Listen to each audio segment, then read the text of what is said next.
Did a Bitcoin whale just bet $400 million against the king of crypto using 40x leverage on the week the Fed is supposed to make a decision regarding rate cuts? Wow. Meanwhile, a fellow by the name of Josh Mann eerily predicted an $84,000 Bitcoin. He hit the bullseye. And we are going to take a look at base memes. Two of them are killing it. They're moving up strong. We're going to take a look at those charts. You already know if you watch my channel, Keycat and Doginme specifically. Of course, we're going to take a look at TA right now. We're going to take a look at the Bitcoin chart and discuss the Fed at this very second. Let's go over some scenarios. Okay, so I'm thinking my base case is that we are the 19th, the Federal Reserve is going to leave rates unchanged, causing us to more or less move sideways and drop slightly, stay in this little tiny range, maybe to the lower part, somewhere around $78,000, and then consolidate back up. And as this line drops, right, that's when when this line is getting closer to 86,000. That's where we're going to try to test it again to see if we can finally break through. Okay, I don't know. We'll have to take a look at the time when that happens to see if we're going to break through or not. So that's kind of my base case. Two other potential outcomes: the Fed cuts rates. Okay, a small percentage cut. I could see us climbing finally back over this. That would be around $88,000. No, that would be around, yeah, 88,600. I could see us going over this if that happens. If they decide to increase rates, which would be the least probable of them, I could see us definitely losing 74,000, which is the area of support. Probably losing 72,000 and threatening to touch 68,000. But I don't think that's probable, so we won't even discuss that too much. I think it's either just kind of consolidating down to 79, 80,000, or moving up above 88,000. Those are the two most probable outcomes as I see them. Okay. So that's Bitcoin. Let's take a look at what it looks like on the weekly. All right. This candle on the weekly could potentially be a indicator that we've turned around. But I mean, this one right here, 2 weeks ago, was also one that said things are turned around and look what happened. Boom. It happens like that. But I think, you know, maybe next week we just kind of hang out right here. We'll see what happens. But I think eventually from this little area, we will get up out of here and start moving up just over this line and eventually much higher. Probably before the end of May. Okay, probably before April. Yeah, probably before May starts. Okay, before May 1st to the 15th. Okay, probably before that. I think we're gonna be moving up. Let's see what happens. We do need a catalyst, but things aren't looking bad, guys. Okay, let's go back to the daily. The weekly looks all right. Like maybe it could have been bottomed. The daily just going down this line as we see. But at least last Friday we ended things well for the Dow Jones. Let's take a look at these because these are important. And today it looks like we're trying to get back in. Let's see. Hopefully we don't get rejected here on this bottom part of this line. And hopefully we get back into this triangle for the Dow Jones. We need these markets to continuously to move up if Bitcoin is to have its run. NASDAQ. Good, nice little turnaround right here. Let's see if we can get back into this triangle. Into this this channel, and the S&P same type of thing. But the S&P is actually back in above this line, and let's see if it can hold it. We'll see. But things at least from that front are looking pretty good. What's gold doing? Gold's at 3,000. Wow, gold is threatening today to make new all-time highs. Interesting. Let's take a look at others really quickly. If Bitcoin drops, right, which I think it might, to 80, 79,000 one more time, I could see us coming back down here to 212, retesting it, seeing if it is support.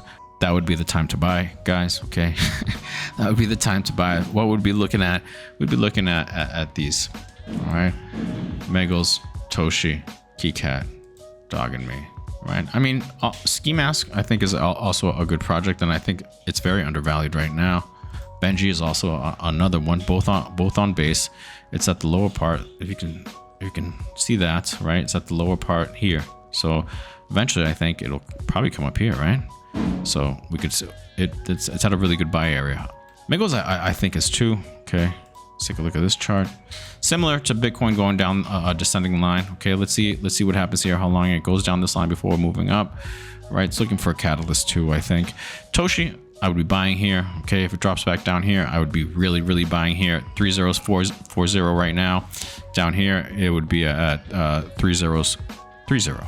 Okay, but let's take a look at these bad boys right here. Keyboard Cat.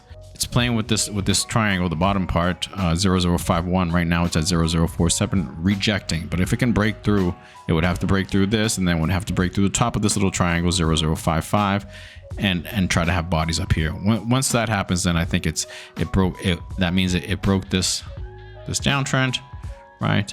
And it's gonna make a run for 008. Okay, 008, and I'd be very bullish. I'd still be nibbling right here. I mean, it would have been ideal if you guys had nibbled here and mostly bought here, but it is what it is. This is fine here as well, I think, because I think this thing is going to keep going higher eventually. Maybe it rejects here and it comes back down. You can catch it at 0034 if the market does. But I mean, if this thing gets listed on Coinbase or it gets put on the roadmap, then we could expect this to break through and move higher, guys. And I think it is in play. It just got listed, I think, in BitTrue, as did Doginme, and Doginme is looking so strong right now. I think it's going to test up here 0013. It's at 00118. Once it breaks here, I don't know that it does right away. This is all-time high. This is not exactly all-time high, because I think I mentioned too, but this would be the area of resistance from this all-time high area. There were wicks above 0017, but if it breaks past this and has bodies over 0013, that 0017 it's going to go right through that. So Doginme is looking very strong, guys. Very strong. And again, it would have been great if you guys would have bought here. Hopefully some of you guys did and listened when I was putting it to your radar. Okay, so those are what I'd be looking at buying. Doginme is looking so strong. Keycat is looking so strong, guys. And eventually, Megals and Toshi are gonna start looking strong, guys. So I mean, maybe these would be the better buy of the two. But even then, I would still kind of just nibble a little bit on Keyboard Cat, nibble a little on Doginme, and then just kind of wait, right? See what happens. Maybe there is some rejection, and then you can catch it, you know, when it drops back down. Same thing with Keyboard Cat. Once this is over, then it's going to come back down and consolidate again. Okay, that's what they always do. Okay, that's what they always do. So we can expect something, right? But maybe it goes higher. We'll see. But I would still nibble and kind of wait. Right? Let's get into these two stories and then call it a day. A Bitcoin whale placed a $368 million short bet against Bitcoin using 40x leverage to amplify the risk. They're betting Bitcoin will drop, but if it moves up just 2.5%, they'll lose everything. They started the bet on March 15, 2025 with Bitcoin at $84,000, just ahead of a major Fed meeting. Their liquidation price started at $85,592, but they've added more collateral to push it higher to $86,593. And I think they've actually added even more collateral. I think they're at like 500 million in total. As Bitcoin climbed, the whale's position hit 430 to 450 million. It's now probably at 500 million, and traders are now targeting them. That was pretty interesting too. Traders are openly hunting this guy to try to get him liquidated, trying to drive the price above the liquidation point. The result, a potential short squeeze. If Bitcoin spikes, the whale's position could be crushed. Meanwhile, the whales racked up over $400,000 in funding fees, keeping the market on edge. So I thought that was pretty interesting. But I mean, maybe this guy could be outsmarting everybody, and he also has a long position, you know, that he has in there, and maybe he just closes out all this stuff at a loss. But the long position, if these whale hunters, right, if these market makers or these other whales could push the price up, he wins on that end. So we'll see. But pretty interesting. All right, so now you can see what's at play to get a nice little pop up to like 86, which would be up here somewhere. We'll see. It'll be interesting. It is going the right way. So, all right. And now let's talk about the other thing that the crypto world is talking about. This guy Josh Mann, okay, $84,000 prediction. Josh Mandel, aka Josh Mann, a seasoned trader, accurately predicted that Bitcoin would hit 84,000 by Pi Day, March 14, 2025. This prediction signaled the start of a bull run, with Josh now eyeing a potential $444,000 by the end of the cycle. His previous success with predictions, growing a $2.1 million portfolio to over $23 million, adds credibility to his forecast.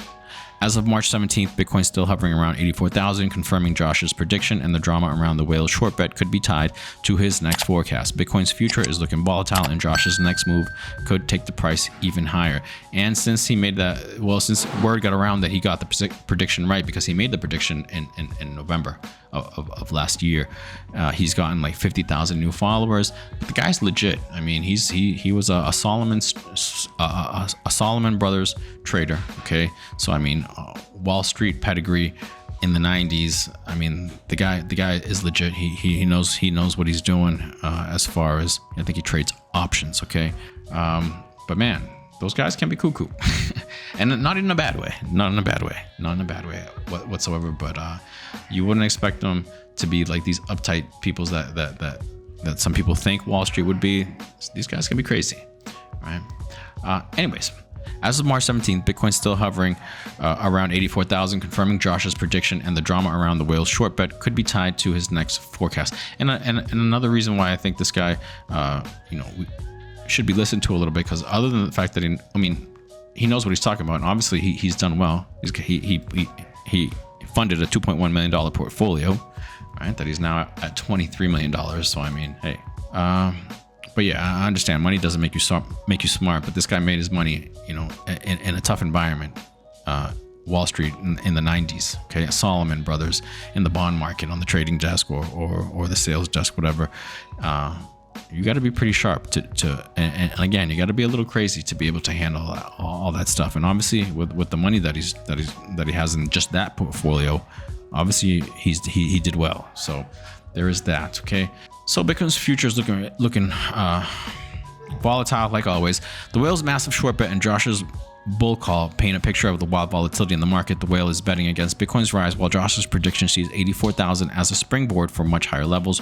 Both show how risk and forecasting shape crypto's unpredictable nature. Keep your eyes on Bitcoin as the battle intensifies. What happens next could be huge, and hopefully and eventually it will be, guys. Going back here to the chart, we just got to get out of this area again. This line that we've been going down with since we started going down this line around December 16th, basically. Okay, so December 16th of last year. So let's see what happens. Eventually it did. Does it do it this week at around 88, or does it wait a couple of weeks going into March, April, and catch it going above it at 86, right? As long as we're over it, right? I do see us eventually just moving up higher, right? Cool. I think that is it, boys and girls. We'll leave it there. All right, you guys are up to date on what's been going on over the weekend in the crypto world. This is a big week, guys. This is a big week, but I think more or less how I mentioned it, how it's gonna go down is gonna go down. But if they do cut, even if it's like a tiny cut, we're out of there. We're back into the 90s and probably into the hundreds, unless it's a tiny cut. I can see it still threatening to get into the hundreds that time. So stay tuned, guys. We'll leave it there. If you can, please like, please subscribe, please leave a comment. I am trying to grow this channel, and all that stuff really does help. With all that said, I will see you guys tomorrow. Have a good one. Peace.